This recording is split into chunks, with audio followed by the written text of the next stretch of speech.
Who came up with the name Real? So actually,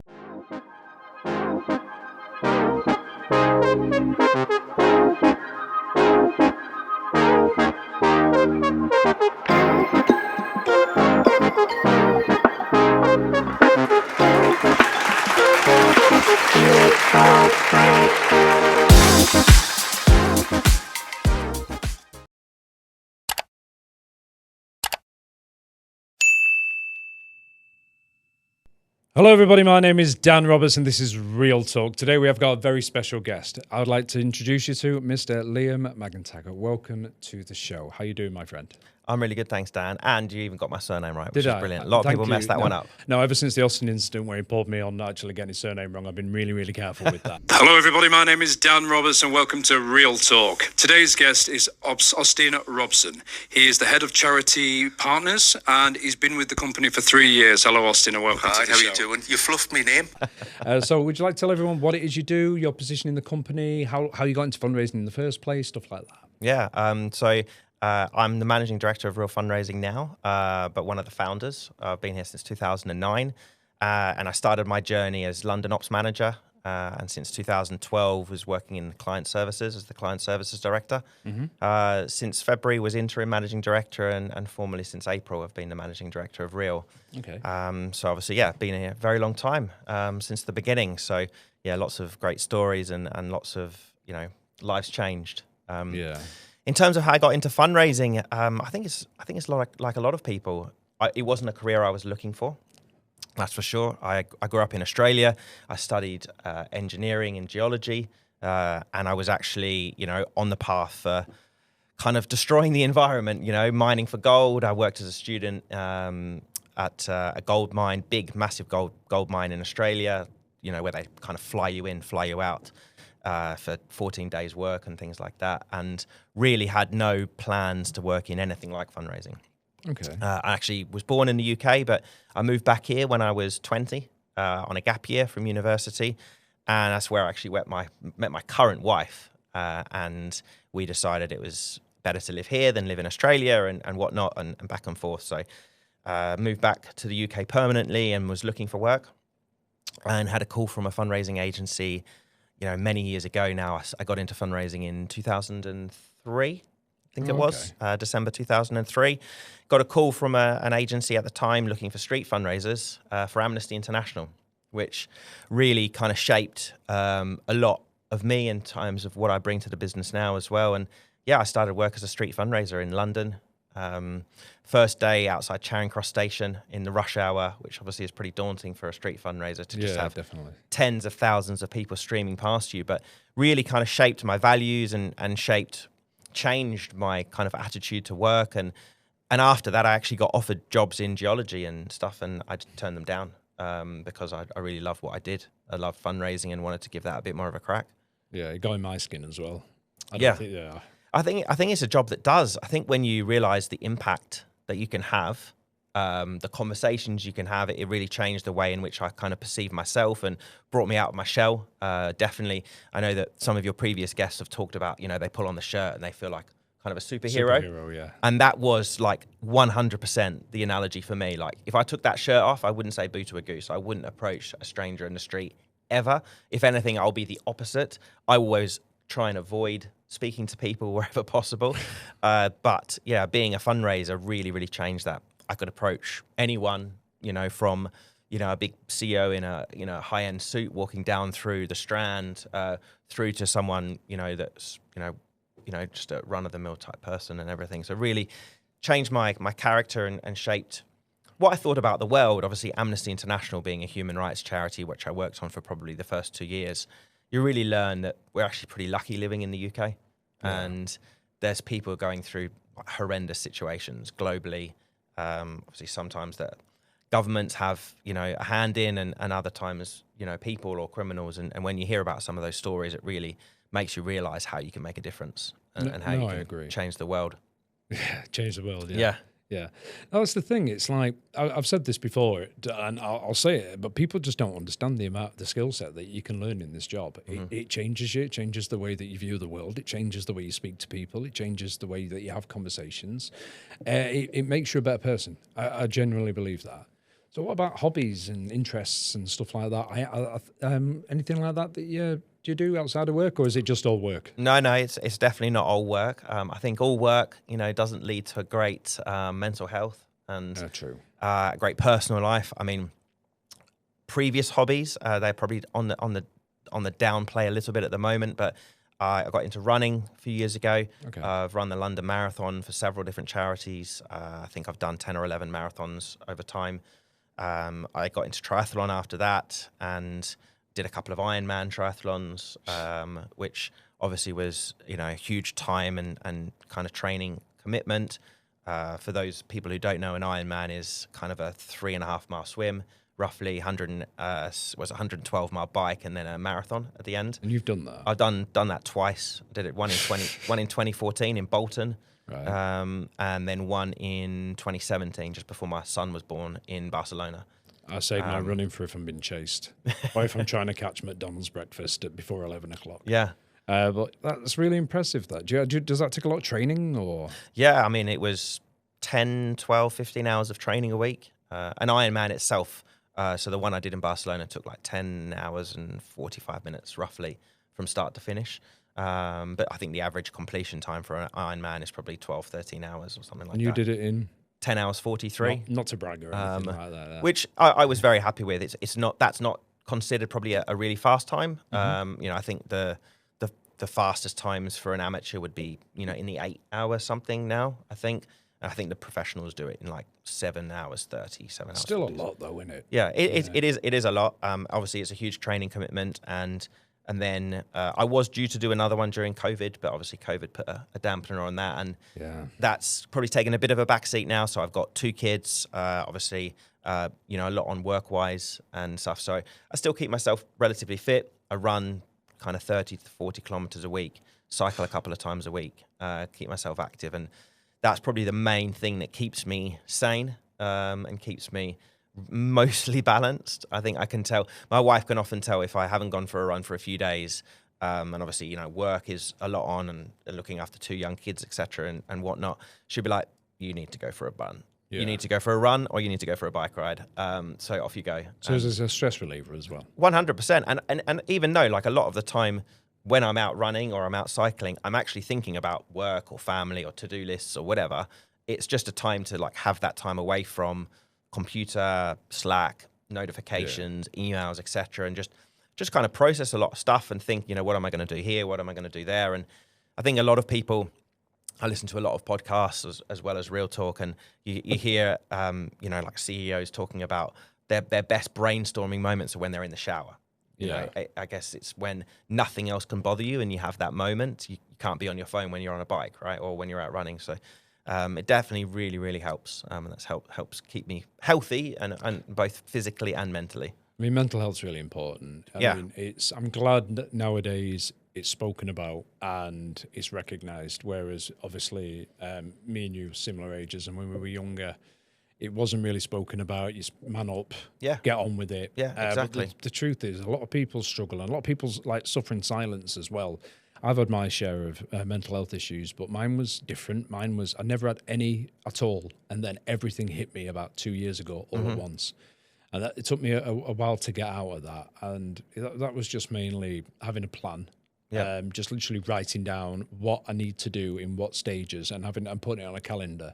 I find that helps because then it's like if you put it on somewhere else to look at, it's like something else is telling you what to do rather than you off your own initiative, because I'm not very good at that. I'm better at being told what to do than, if that makes sense. Yeah, definitely. So, other than the running and the Ironmans and all this other stuff, what are you doing to relieve stress, or is that enough for you? Do you do anything else? Or yeah, I mean, I lead a pretty active life, so try and get out for walks whenever possible. Walking is obviously a great thing. Hit those 10,000 steps.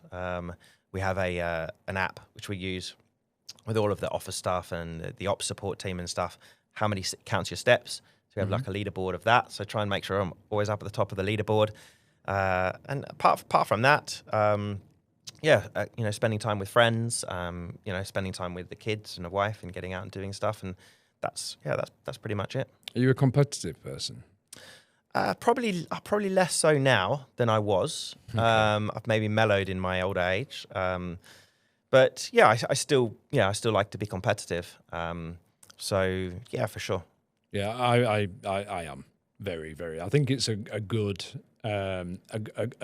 part of thing to have, because like obviously not to go too far with it, but I think healthy competition or giving you something to focus on. But like with myself, I've always like tried to be better than me the day before. Exactly. Because I find that if you're in competition with yourself, then by proxy you become excellent at what you're doing. Yeah. And that's what I did when I first started Reel. I just 100% fixated on being my best version of myself. And at one point I was doing quite well for myself when I was working in Reel. So what about yourself? Like, I mean, with work and with your home life and stuff like that, do you ever get time to go away much? Maybe actually fully relax, to like fully escape from everything. Do you ever get time to do that? Yeah, of course. I mean, it's important to take holidays with the family and stuff and do things like that. So yeah, I make sure, and it's probably something I've really focused on the last couple of years, is that when we do go away, making sure that I do take those time off and get off Slack and off email wherever possible. It's not fully possible, obviously as a director formerly and now as the managing director, but definitely having that conscious time, turning off your notifications on your phone, putting the phone away and really focusing on that. So that's definitely something I've focused on, especially even more so this year. Because it's important. If you want to kind of, be your best at work, you need to make sure you're operating with a full tank, if you like, a full battery. That's true. Not burning and you the can, candle both ends. you can only recharge that battery by doing certain things. And I do work long hours. I think I've always said I'm definitely a workaholic. So what's an average week like for you then, from like Monday to Friday, hours and like a routine? Do you have a routine? Yeah, I do. I definitely do have a routine, and that's something that's really important to me now. I am a little bit flexible on my routine. So I do really make sure that, when the kids come home from school, 3:30, 4 o'clock, depending on if they've got clubs, I give them time and energy, cook them some food. I do most of the cooking between me and my partner, and making sure that I really focus that energy on them for that period of time. But then quite often I might work from 8 p.m. till kind of 10, 11 o'clock at night before going to bed. So probably for, 45 hours a week, 50 hours a week of work. And you're just used to that. That's just the standard. Yeah, I mean, that's just kind of been ingrained in me by both my parents, who always worked really, really hard. They definitely set a work ethic amongst me and my two brothers. We're all actually, me and both my brothers all work for ourselves. Yeah. So like we all have our own kind of respective separate businesses, which I guess follows in my dad's footsteps. He always worked for himself. And was, I guess, a bit of an entrepreneur / consultant. So we followed the footsteps on that front, but all have really good work ethics, and that was ingrained from both of our parents. But yeah, I think whereas in the past it was probably a bit unhealthy for me, like where it was just work focused, now I think my work ethic is more spread across just all aspects of my life. So, I make sure that I have, to-do lists for personal stuff, family stuff, work stuff, and make sure I'm spending the right amount of time on each, which doesn't come easy, because it's very easy to get sucked into work, especially when it's something you really enjoy. True. And get rewards from. I've met your mother, haven't I? You have met my mother, and I'm pretty sure she signed up with you, right? She did, yeah. I signed your mother up to Alzheimer's research. Yes. In King's Cross. Euston or King's Cross? King's Cross, yeah. I didn't realise. I don't know how she didn't realise either. Like, we were just chatting away, blah, blah, blah, and then she looked at my badge and she just went, "Oh, Reel. My son works at Reel." Yes. And then I looked and I just thought, I went, "Is it Liam?" And she just went, "Oh, yeah." And I was like, "You did like Liam's like managing, he's like Liam's up here, he's like managing one of the managing directors." And she was like, "Oh, well, thank you very much, my love," and blah, blah, blah. And then straight after that, I had a meeting upstairs with a couple of other people. And I said, "Oh, I've just signed up Liam's mum." And then I think did somebody ring you, or did I ring you or something? I can't remember. It's you know what? Ago. I can't remember. I think you messaged me. Yeah, and I think I then messaged my mum. She'd be down. I think she'd been down visiting me that weekend. Yeah. And she was making her way home. So, yeah. I mean, yeah, lovely lady. Obviously, I owe a lot to who I am today because of her, but glad you signed her up. I did, yeah. She was lovely, to be fair. But I'll tell you what, Liam, it's been a pleasure having you on, my man. I would like to get you on in the future because I think it's good to touch base with things that are either coming up or things that are happening in real. I mean, is there anything right now you want to discuss at all that's going on like shortly in the future? Or I think it's obviously a really exciting time at Real. You know, we've got just recently, obviously, as I said earlier, I've stepped into the managing director role. I think we're in a position now whereby you know, we're looking at what we can do as a business to, you know, move into kind of that next generation. Whenever you come into a new position, you want to kind of listen to what's kind of happening in the business, listen to all the different departments, understand where you can make changes for the better, hear people out. I think we've always been a company that's really tried to listen to both our workers, but also our subcontractors or our partners, as we like to call them, and really try to take Real and put my own emphasis onto that, which is, you know, really trying to kind of lead with my values and, you know, be really transparent, work really closely with partners. I think we've got, you know, upcoming some really exciting events. We've got some other projects that we're obviously working with partners as well to kind of bring up and make sure that everyone just feels really valued within the ecosystem, because it's really, really easy when you're working day to day to forget what it is that we're actually doing. And one of the things that I want to really focus on as a thing to kind of lead with is that, yes, we're a business, and yes, we work with loads of amazing subcontractors and loads of amazing people that work in the ops support team and the back office and client services and training and everything. But we often forget why we're really here, and that's the clients. And I wouldn't be here if it wasn't for the clients that I got to represent at the beginning, that changed my values and my perspective on the world, and, you know, how privileged I was, etc. As you know, someone who was able to choose where I live and live in a nice house and, you know, 4 walls and be safe and all that sort of stuff. And that's one thing that I really got from Amnesty International. And I want to just make sure that we bring that back front and center to everything that we do, that all of the clients, whether it's a UK-based charity or someone that's helping someone overseas, is making the world a better place and, you know, really embodying those values that we hold so dear, that we wear them on our shirt every single day. And yeah, lots of exciting stuff coming up that, obviously, as you asked me, I've got a complete mental blank on. It's okay. But yeah, I think people will already see, you know, the changes that have happened in the last couple of months, and we'll just keep implementing those and keep listening and keep being, you know, true to those values. Who came up with the name Real? So actually, one of our founding fundraisers who hasn't yet been on the podcast but still works at Real, Mark Barnard. Really? He was one of the original fundraisers that came across to Real. So back in 2009, we had probably what a lot of people didn't realize. We had a bit of a crisis late 2009. It might have been early 2010. We had a contract with a client that had finished. You know, we delivered actually, you know, way ahead of schedule. And obviously, being a small business at the time, we were like constantly trying to get new business in.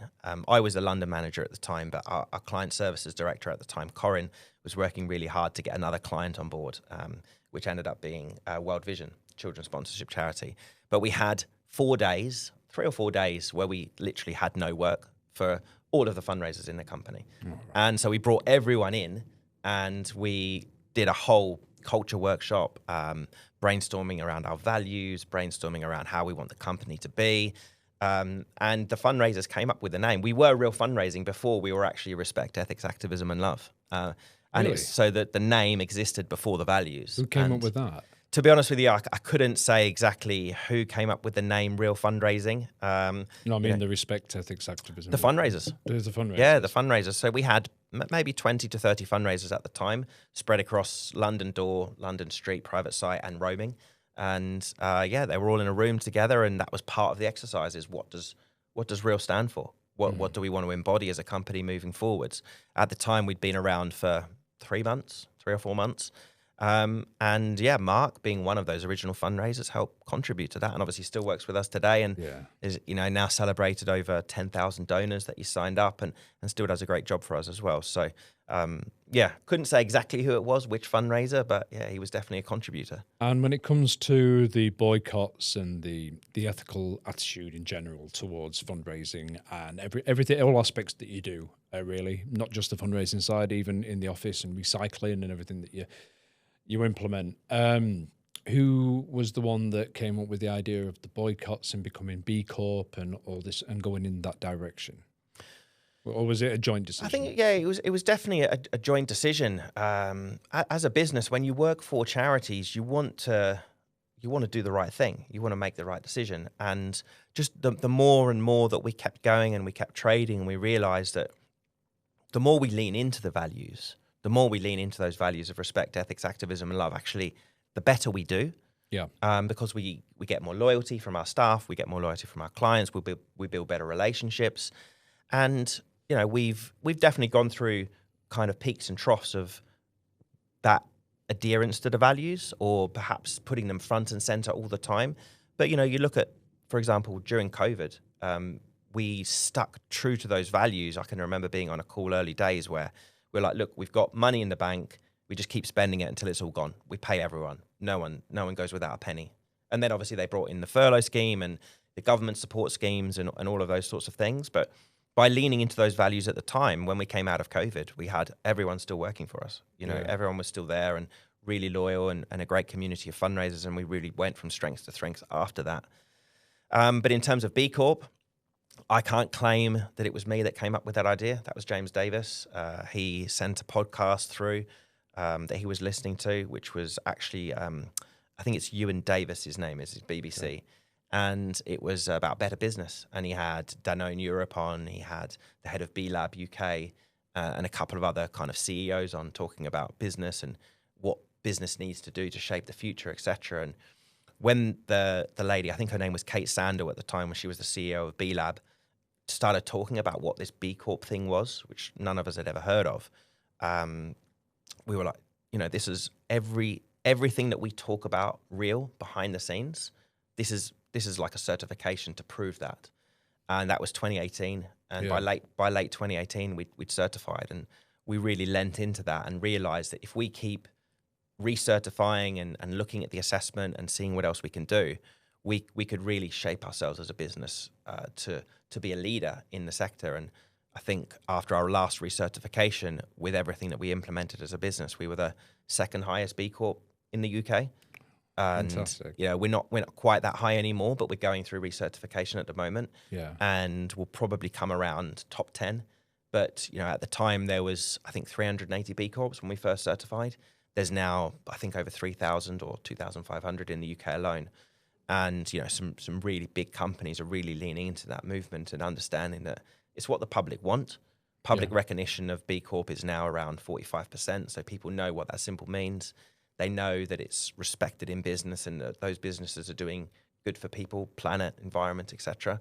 And yeah, we keep striving on that front.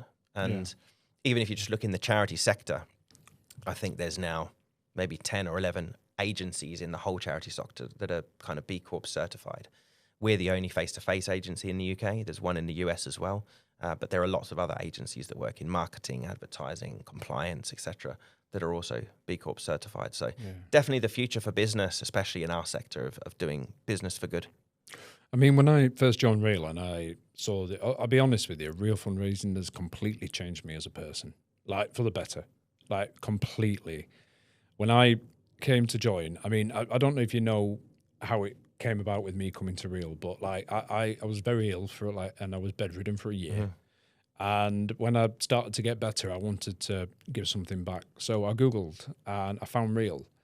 And I went to work for them and I learned about unethical companies, which I now don't deal with. I learned more about charities and how it works. I've been to places that, like, for example, I went to Helen and Douglas House to have a look around. It's an amazing place. You get so many emotions in there and you can't explain all of them at the same time, but it is an incredible place to see, and it's completely changed me. My mindset, like everybody that knows me says, I'm so much more I'm nicer, I'm chill, I'm more relaxed, I can control my emotions better.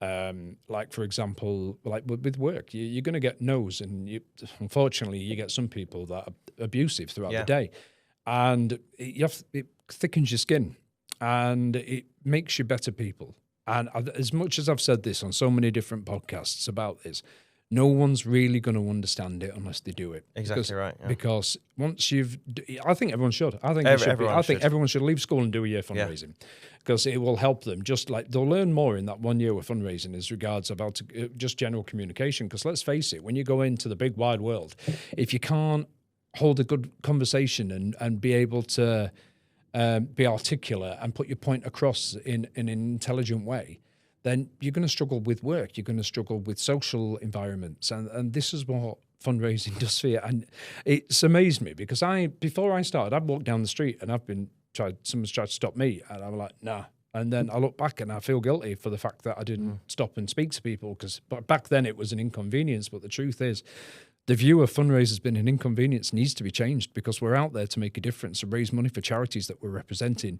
We're not there to line our own pockets. We do it because we care. Yeah. The fact that we get paid is a bonus. And I think general rudeness and stuff like that, I mean, it's done mainly because we've got a uniform, and people think that because we're wearing a uniform and we're charity workers that we can't say or do anything back, which is true. And that is stress, but it makes you stronger. Yes. I love this job, and I'm not going anywhere. And I'll do this for as long as I possibly can. And thank you for creating the company that's become a massive part of my life and made me a better person. Well, I mean, thank you, first of all. And, I guess I would like to say I've played a part in that. But, Real is not one person. Real is, it's a set of values now. It's a company that's been built by every single person that's come before you, that every single person that's worked for the company while I've been working here. And Real will be here when I'm gone.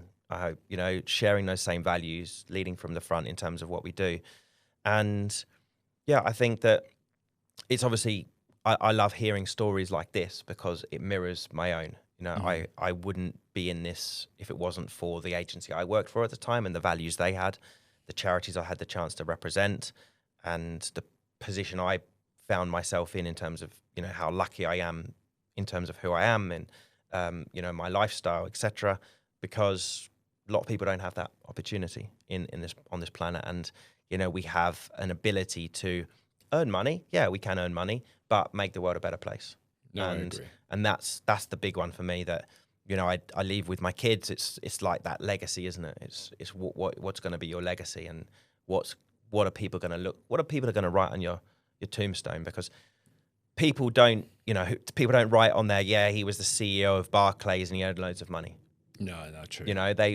This was a guy who ran a business, with a group of other individuals that made the world a better place for the people that worked for the company, for the environment, and for the charities they represented and their end users. So if that's on my, tombstone, eventually, in many, many years to come, because I've still got a lot that I want to achieve in life, then yeah, I think I've done a good thing. I'll tell you what, Liam, this has been great. Cool. I've loved it, and I can't wait to come back again. You can have one of these, though. Right. That's Thanks, what everyone gets for coming on. I am going to start getting little gifts. I have clocked something that I'm thinking about doing. I wanted to get key rings. Mm-hmm. But because I've learnt, I've been in Real, that single-use plastics or plastics in general.